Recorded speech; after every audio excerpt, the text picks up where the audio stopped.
The great match of Kylian Mbappe for Real Madrid-Manchester City is humiliated in the eyes of all Europe.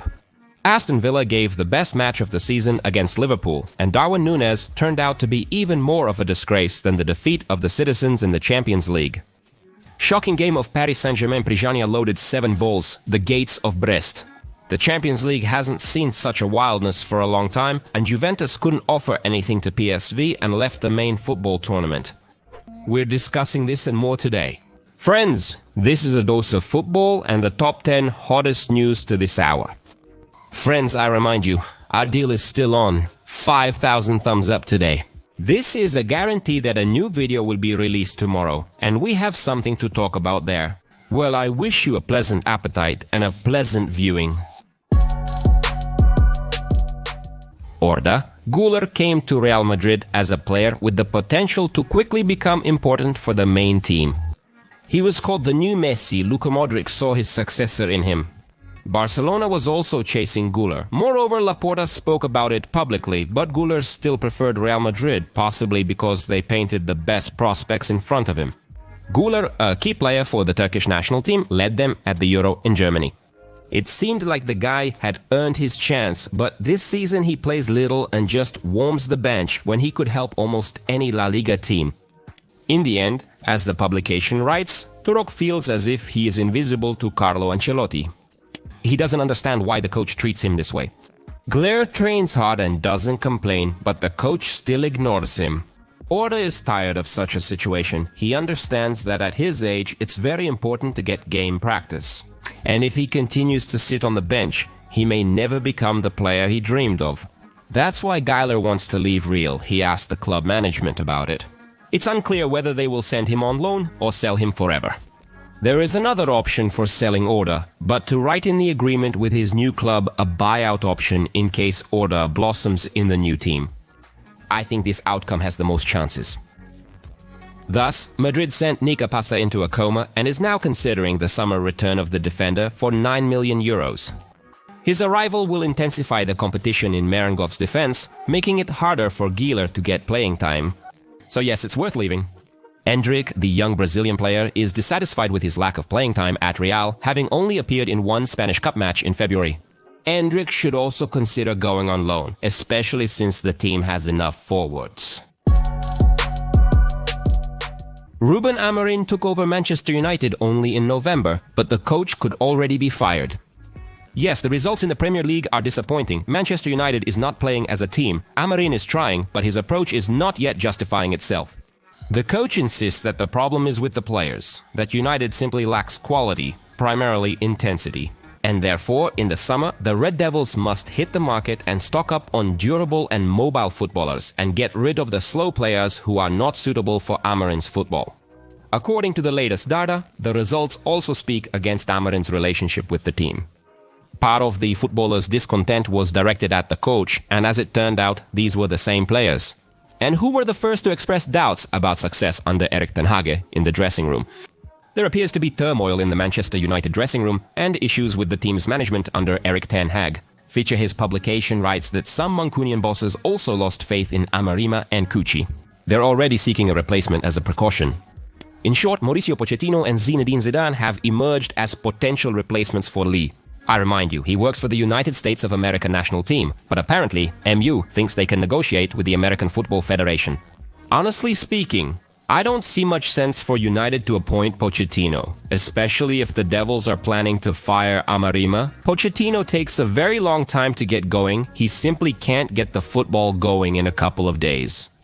If the MU bosses are already doubting Amarima, what will happen to Pochettino a couple of months after his appointment? Zizou is capable of quickly ensuring quality football, at least that was the case in Madrid.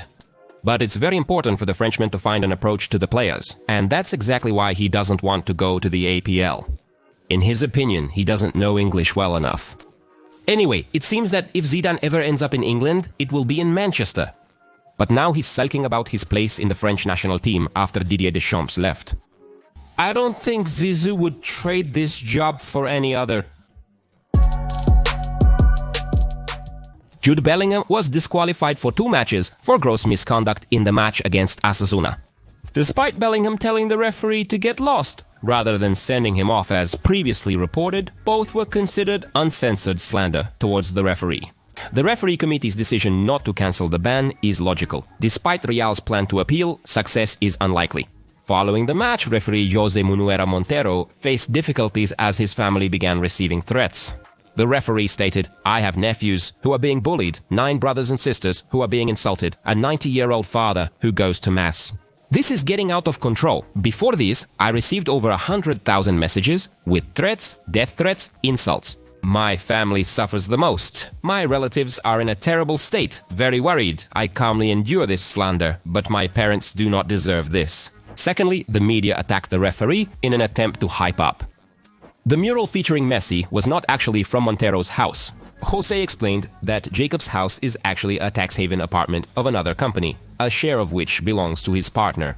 Montero is also accused of illegal collaboration with La Liga clubs, but the judge asserts that his company is aimed at allowing various athletes to convey sports values to different organizations, talking about their personal experience. His company didn't invoice the sports organization. The arbitrator threatened to sue the media for lying. After such a turmoil, Montero and all the judges in Spain were reassured by the situation. AES reports a meeting of Spanish football judges from all levels occurred in Madrid yesterday. The Spanish Federation is going through this and fears that the judges may stop the championship draw if the tension continues to grow. The referees politely announced the strike. The referees do not yet have a unanimous desire to go to extreme measures, but imagine how much they dislike that the actions of Real can hurt their families. The referees are prepared to do whatever it takes for their loved ones. And therefore, the probability of stopping the championship is very high, especially since the Spanish Football Federation is seriously concerned about this. Sometimes coaches resort to interesting methods of motivating players. Diego Simeone is a big fan of Oliver Stone's film Any Given Sunday and often includes clips from coach Tony D'Amato's speech played by Al Pacino for his players. Carlo Ancelotti is also a fan of Stone's work. Before the Champions League final in 2003, he showed his Milan team the scene with Al Pacino, which inspired the team. Arsenal's demolition of Juventus, Roma's legendary comeback in the Champions League, when the Romans managed to beat Barca after a 4-1 at Camp Nou, would also have been impossible without this film. As the forward Grégoire Defrel told, coach Eusebio Di Francesco showed the team Al Pacino's monologue twice before they went to the match. But not every Sunday alone. Pep Guardiola made Barcelona players watch a 7-minute clip of Ridley Scott's Gladiator before the Champions League final against Manchester United. After watching the movie, some footballers had tears in their eyes, and Guardiola, without saying a word, led the team onto the field. And Blaugrana won. Surprisingly, considering what a film Parasha is, but all these scenes from films are nowhere near the performance of coach Hoffenheim Christian Ilzer. According to Bild, after Hoffenheim lost 3 matches in a row with a total score of 0-12, the coach decided to give a motivational speech in the locker room. Before the game with Freiburg, he put on a chef's hat, apron, and started to mix the supposed magic greens and throw the necessary ingredients for victory into the pot. For example, when he said that more sharpness was needed, he threw in chili peppers. And when he said that the team needed masculinity, he would bring out a phallus imitator that he brought with him. And he told the players that they should be as firm as this dildo. Hoffenheim's players, to put it mildly, were shocked, but in the end, the team broke the series of defeats, taking a point in the match against Freiburg. In response to a media request to comment on the incident, Hoffenheim replied, "The main rule is what happens in the locker room stays in the locker room. Is what even the cranes." The exit of Ademola Lookman did not drag Atalanta into the 1/8 of the Champions League. The appearance of the oncoming freshened up the Bergamasks and transformed Uva's game. Ademola not only scored, but also did not realize the penalty. Even the best experience it, but Jean-Pierre Gasperini became furious. Horiner stated that Lookman should not have approached the ball, Lookman should not have executed. He's one of the worst penalty takers I've seen. He has terrible statistics. Even in training, Retegui and De Catalere were on the field. I didn't appreciate this moment. Of course, such a statement did not please the footballer, and Lookman began to defend his honor on social networks. It's sad to describe this today, especially considering what we achieved together as a team in City. The fact that I am singled out not only hurts, but also causes a deep sense of disrespect towards me. During the match, the designated penalty taker asked me to take the penalty, and I took responsibility and did it to support my teammates. The team should always be protected and come first. Gasperini is a very straightforward person, and this played a cruel joke on him. Lookman, a crucial member of the team, is certainly departing and may never play for Bergamasques again. Fabrizio Romano confirmed Adamola will transfer this summer. Although the boss of Atalanta will try to smooth over the conflict, the members of the Percassi family who partially own the club will try to bury the hatchet between Gasperini and the footballer. Well, good luck to them, but even if they manage to do it, I highly doubt that Lookman will stay on the team. He wanted to leave even before this happened. And now he's just sure that it's time to break away from Atalanta, to break away for a promotion. As we learned from Theo Hernandez, the actor is nowhere. In the match against Feyenoord, defender Cartina got himself into a penalty mess, despite no contact or even coming close. The distance between Jovaya Rida's legs and Theo was so significant that almost any referee would have seen a simulation there. It's clear, debating is futile, yet a few Arsenal players think the Frenchman was actually knocked down. After the match, Kyle Walker said that Theo did not simulate Serge, and Conceição supported Theo's stance. The coach claimed that Milan's departure was his fault, not Hernandez's, and he's right. Even the red Theo, probably, lies on the coach's conscience. Porto's players Conceição constantly ran to the simulations, and apparently Serge started to work out similar tricks with Milan. That's why there are episodes like with Theo or Leao. However, Gocicznik will suffer the most, and Hernandez will be affected by the removal. According to the data, Milan decided to fine Theo after such a significant blunder, which cost the team 1/8 of the Champions League. In addition, Rossoneri is now open to selling the defender and will consider all offers for him. This season seems to be the worst in Theo's career, as stated by the legendary Rossoneri Alessandro Costacurta, and he called the match with Feyenoord the cherry on the cake. Hernandez is an excellent player. Indeed, when in form and playing for the national team, he usually shows fantastic football, and even as a fullback, he generates a huge number of dangerous moments at the opponent's goal. What is only the Victorious Cup worth? But Theo is unstable and has a passion for getting involved in scandals, which Milan grew tired of. What's next? Theo really wanted to, about the accident, until he signed Alphonso Davies. Despite rumors about Real, their Champions League performance might change the doubters' minds. Manchester United also expressed interest in the French player, but instead signed Dorgu. And for now, Theo's future doesn't look too bright. Mohamed Salah has not yet agreed with Liverpool on a contract extension. The Egyptian has long been hinting that it's time to agree, but the Reds' bosses are dragging their feet. According to the latest data, Wenger used interest from Al Hilal to put pressure on Liverpool, and the Reds' management doesn't like this. Ruben Amorim confirms, but Salah has no intention of leaving. Liverpool is still his first choice. And if Mohamed wants to stay, then another leader of the scouts attack, Luis Diaz, is already thinking about Barcelona. As journalist José Alvarez revealed on air, through his agent, Diaz told the sports director of the Catalans, Decu, that he wants to play for Blaugrana. Barcelona is indeed looking for a player on the left flank of the attack, including considering the Colombian. Luis's father said Diaz has been a Barcelona fan since childhood, so it's unsurprising that the forward is eager to join Barca, as it's his dream. Indeed, it's unclear for what kind of money these ungrateful ones will buy a footballer who costs around 100 million euros.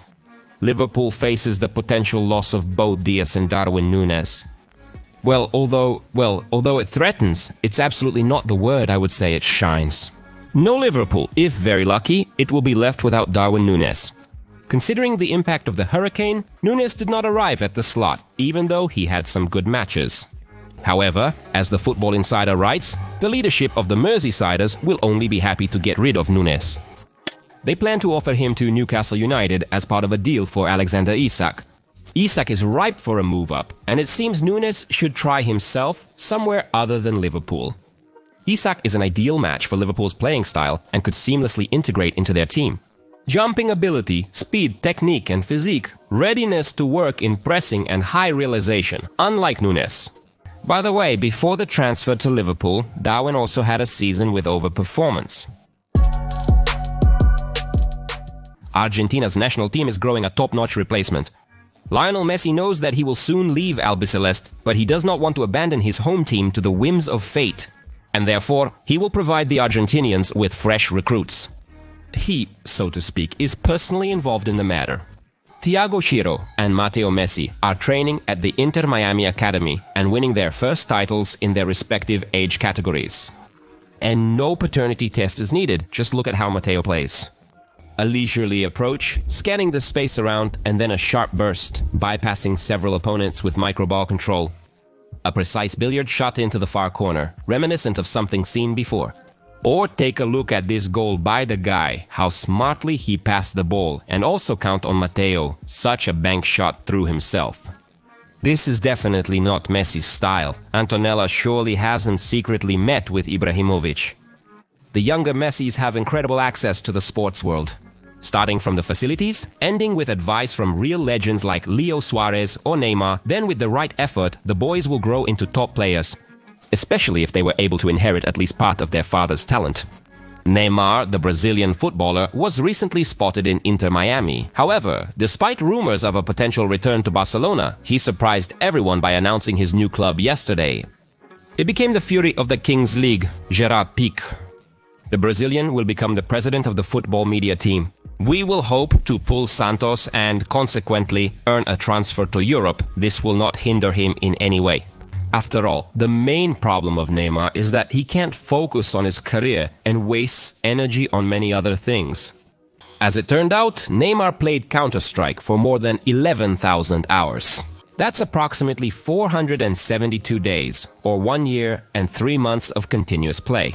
Throughout his football career, the Brazilian spent a total of 802 hours on the field. That's 14 times less than he spent on the computer. Only in CS.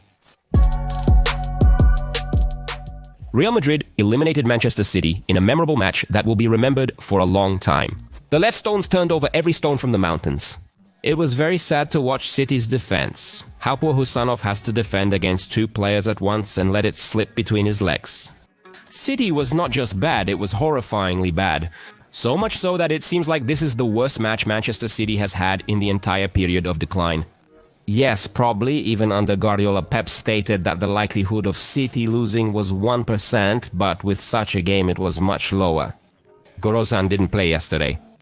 A telling moment occurred after the 20th minute, when Gundogan and Silva collided and started to argue whose fault it was.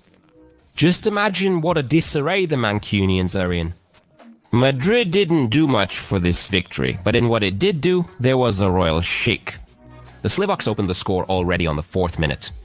Asensio's diagonal cut through all of City's defense at once. The ball went to Gamba, and the Frenchman was on top yesterday. He beautifully overtook Ederson. Not like in the first match. A minute later, City lost John Stones, who had recently recovered from an injury.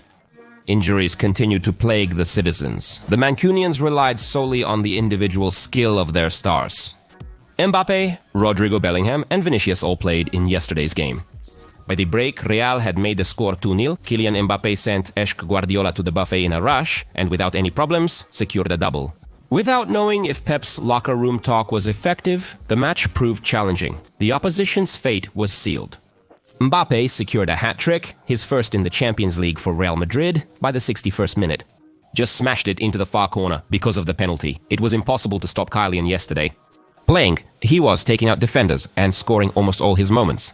The first great match of Mbappe in Real's football, and definitely not the last one. City's performance has been disgraceful, and there are already rumors online suggesting Pep Guardiola may not last the season.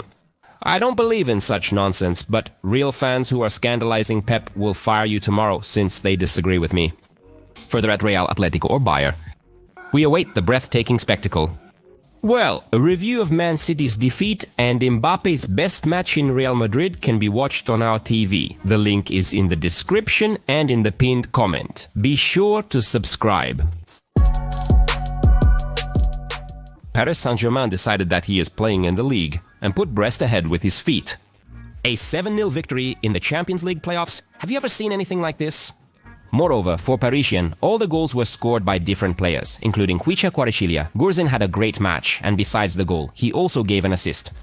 Borussia Dortmund passed calmly. Sporting was unremarkable. The Bees dominated the match, but no goals were scored. Dortmund ended up in 1/8 because of the first leg, and further will play either with Lille or with Aston Villa. And Juventus lost to PSV. The Turin team has significantly improved recently and showed really stylish and effective modern football, but the match with PSV was a step back. Wiggy's injury was announced, causing Lloyd Kelly to move from the left flank to centre defence. PSV started to press on this very left flank and eventually scored twice from there. The teams went into overtime, where Juve won 3-1. As a result of the match, they sent PSV to the first 8, where they will play either with Arsenal or Inter. 3 Italian clubs said goodbye to the Champions League at once, said Calcio Isbek. Parallel to the Champions League, Aston Villa and Liverpool played in the Premier League and gave one of the best matches of the season. Marcus Rashford dribbled past the red defenders, but Liverpool has Salah. The attacks were relentless without the centre of the field. With the Egyptians' next goal and assist, Liverpool looked stronger and should have won, but at Aston, Villa's Flot made a critical mistake and released Darwin Núñez, looking at the empty gates, but almost charged the air. A moment worth 1 XG. Villa didn't score that much for the whole match, but stood out twice. And what to do with this Gov Núñez? There's no other way but to get rid of it. But not today, not everyone. Let's move on to the comments. Friends, in the last video I asked you to leave your questions. 3 most liked ones. As promised, I'm announcing the first question. So, Folna, Olma and Yamale, where there should have been a penalty, we don't take into account. Or is it something else, and we don't understand? Faber Liverpool. Well, honestly, I don't even know what moment we're talking about, so I won't even answer such a stupid question. Kirill, do you think Pedro is underrated because of the statistics, and what do you think? And if he continues to play and Barca wins a significant title, will he make it into the top 10 for the Golden Ball? Well, about the top 10, of course, I'm not sure, but I don't think Pedro is an underrated player. He is quite highly rated, they rely on him when he's not injured, and they trust him in important matches.